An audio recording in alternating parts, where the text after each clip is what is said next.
आज मी तुमच्याकरता एक साधी आणि सोपी रेसिपी घेऊन आली आहे, ती म्हणजे बाहेर मिळतात तसे फ्रोझन पोटॅटो स्माइली।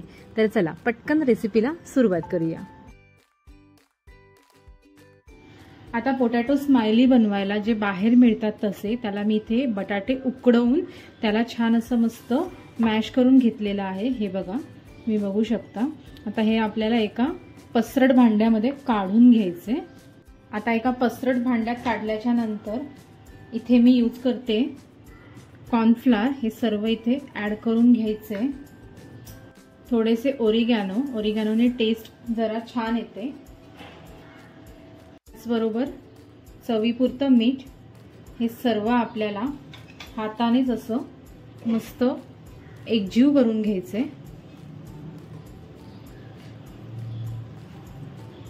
हे सर्व मिक्स केल्याच्या नंतर ह्याच्यामध्ये आपल्याला ऍड करायचे रवा। रव्याने थोडा क्रिस्पीनेस येतो, त्याच्यामुळे मी इथे रवा ऍड करणार आहे। हे पण छान असं मस्त मिक्स करून घ्यायचे। हे बघा, आता मी अशा प्रकारे हा मस्त गोळा जो आहे मळून घेतलेला आहे, तुम्ही बघू शकता। आता तुम्ही याच्या स्माइली पण बनवू शकता आणि छोटे छोटे असे बॉल्स पण बनवू शकता। मी तुम्हाला दाखवते कशी तुम्ही डिझाईन करू शकता। आता ह्याचा मी हाफ पोर्शन घेतलेला आहे। आता सर्वात पहिले काय करायचं, आपल्याला हा ना पोर्शन ना असं लाटून घ्यायचं अलगदपणे सर्व साईडने।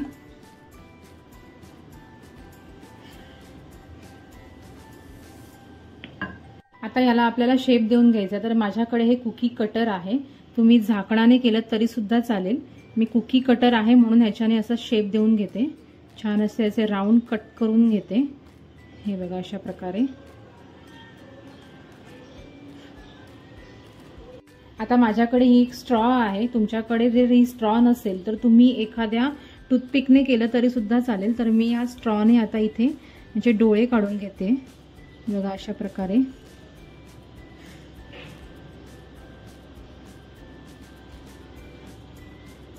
बघा केवढे छान आणि सुरेख आपलं स्माइली जे आहे ते मस्त रेडी झाले।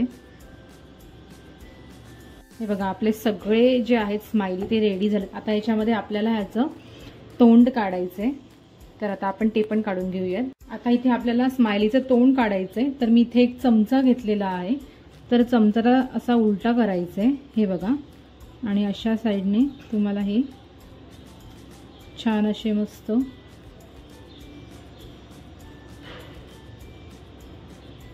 हे बघा आपले स्माइली केवढे मस्त रेडी होत आहेत।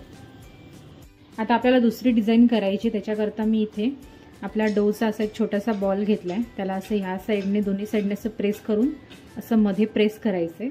त्यानंतर आपल्याला काय करायचं, एक फोक घ्यायचंय, फोकने असे मध्ये थोडंसं प्रेस करायचंय। हे बघा आपली अशी एक छान अजून एक डिझाईन तयार होते। ह्याच्यावर तुम्ही चिल्ली फ्लेक्स आणि ओरिगॅनो हे सुद्धा टाकू शकता। आता मी या बाकीच्या बॉल्सवर पण सगळं ओरिगॅनो आणि चिल्ली फ्लेक्स टाकून घेतले। त्यातला एक बॉल घेते, हे बघा असं छान मस्त त्याला डिझाईन करून घेते। थोडंसं प्रेस करून घ्यायचंय, त्यानंतर फोकने याला असं मस्त डिझाईन करून घ्यायचं। हे बघा, आता मी असे सर्व जे हे बॉल्स आहेत ते सर्व डिझाईन करून घेते आणि तुम्हाला मी एंड लुक जो आहे तो दाखवते। हे बघा अशा प्रकारे मी आता हे सर्व इथे अरेंज करून घेते आणि हे तुम्ही फ्रीजरला ठेवायचे। हे 2 ते 3 महिने खूप छान राहतात मस्त। तुम्ही कधीही हे काढून फक्त फ्राय करायच्या अगोदर एक अर्धा तास अगोदर हे काढून ठेवायचं, त्यानंतर फ्राय करायचं। तर आता मी असं स्टोअर करून हे नंतर फ्राय करणार आहे। व्हिडिओ आवडले असेल तर लाईक, शेअर आणि सबस्क्राईब करा।